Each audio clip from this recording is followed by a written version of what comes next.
wololo. Asazi bafethu ukuthi sithembe bani uma sekunje, asazi ukuthi sithembe bani uma kunje. Niyibona le nsizwa lena, niyibona le nsizwa. Nawe mbopha ngikuthembe kangaka. Angithi sayazi bafethu le nsizwa lena, ngizokuchazela nje ngawo namhlanje ukuthi kwenzelani, ngizokunikeza udaba obungalazi nami ebengingalazi ngale nsizwa lena. Le nsizwa lena igama layo uFadil Ibrahim. Siyazi-ke, siyalazi leli qembu lalaphana e-Western Cape bafethu, elibizwa nge-National Coloured Congress.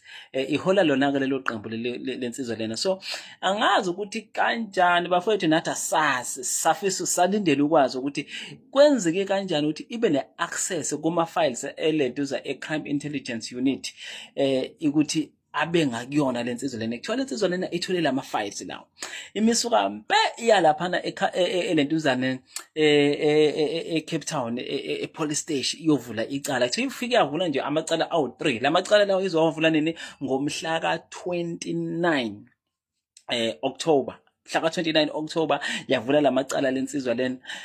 Imisi wavulile lamacala, amacala akhona, lokuqala nje icala alivulile, i-misuse of secret fund account. Yes, secret fund account, of which lalelani, before nje ngiwachaza lamacala la.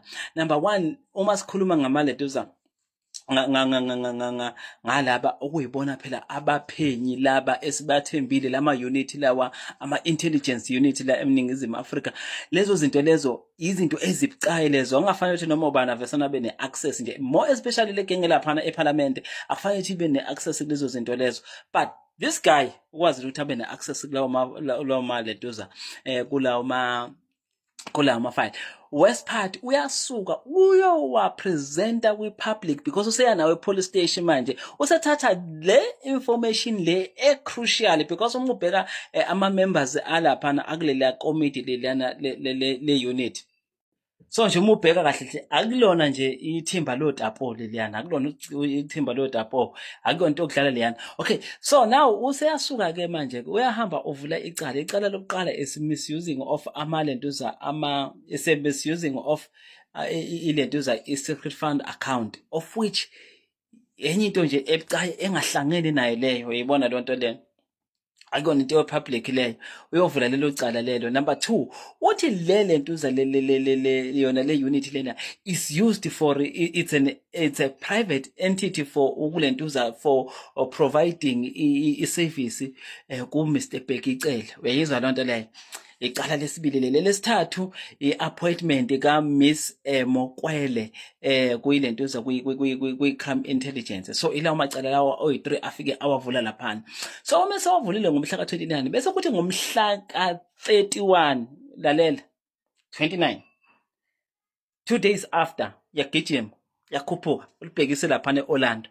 Uma efike e-Orlando uphinde futhi uvula amaqala afanayo exactly nalawa awafake laphana elentuza e-Cape Town, afake laphana ngomhla ka-13 ngomhla ka-31.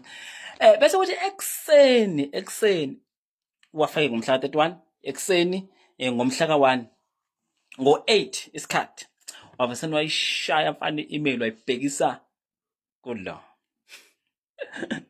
wayibhekisa kulo i-email. Uthi laphana uma ekhuluma la mase send i-email, uthi lana there's a effort yokuthi ba undermine ilentuza i-investigation. Hawu kanjani manje? Because lamacala lawa phela like laphana eCape Town wafaka ngomhla ka-29. Akuphelanga ngisho isikhathi wagijima waye e-Orlando, uwafake ngayizolo e-Orlando, uwafaka izolo e-Orlando. Manje ngo-8 usesend i-email ku-minister uthi baba undermine i-investigation. Akaka-assignwa ngisho kumuntu ama-cases. Just imagine ulifake izolo besilele ebusuku, wena ekseni ngo-8 ususende i-email ku-minister. Hayi, okay, no, it's fine. Enye ke ilentuza-ke i-email bese eyisenda laphana koNkabinde. uNkabinde uyilentuza uyi-chief staff laphana e-ofisini likaSenzo Mchunu, right? Uyena u-chief staff lapho, asende i-email khona. Nansi-ke into eyenzakele bese iyasuka-ke lena kaMchunu ithi no, yazini asenze kanjena ke u-chief staff akusende lapha ne-email uyisende ku-national commissioner umtshela ukuthi ngidinga i-investigation yalento lena within 4 days ngomhla 4 ebese ngibuyisele i-feedback. Right. To National Commissioner, no, akona okwami lokho, but likhona ithimba elibhekelene naleyo nto le Division of Inspectorate eliholwa ubani eliholwa uJacobs. Uyayibona lento le. Bese no, Jacobs, naku umsebenzi wakho ke ndoda kuthiwa uphenye lapho. Naye uJacobs yabangala. Oh, lento lena, hawu.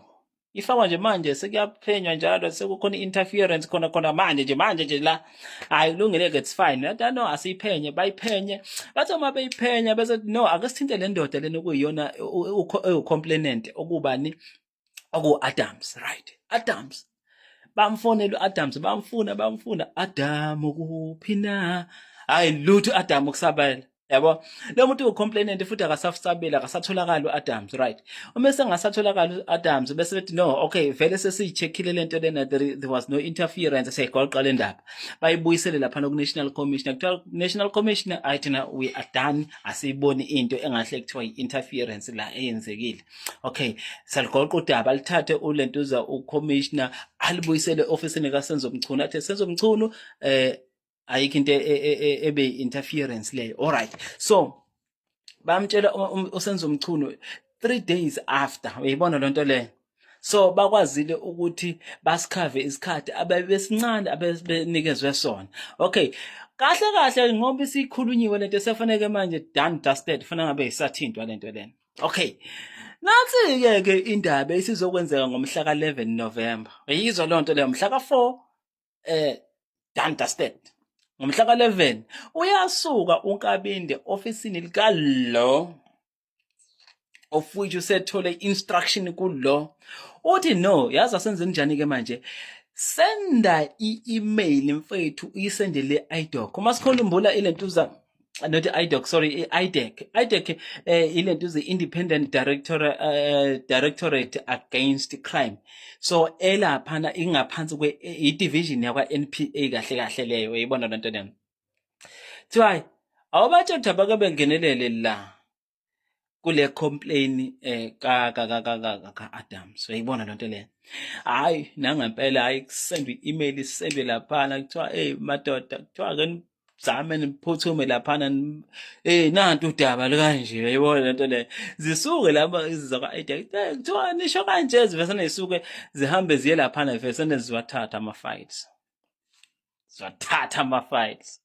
mazwathatha ama-files bese ukuthi yonke lento eyenziwa lapha besiyama kuze kube namhlanje lawo ma-files alapho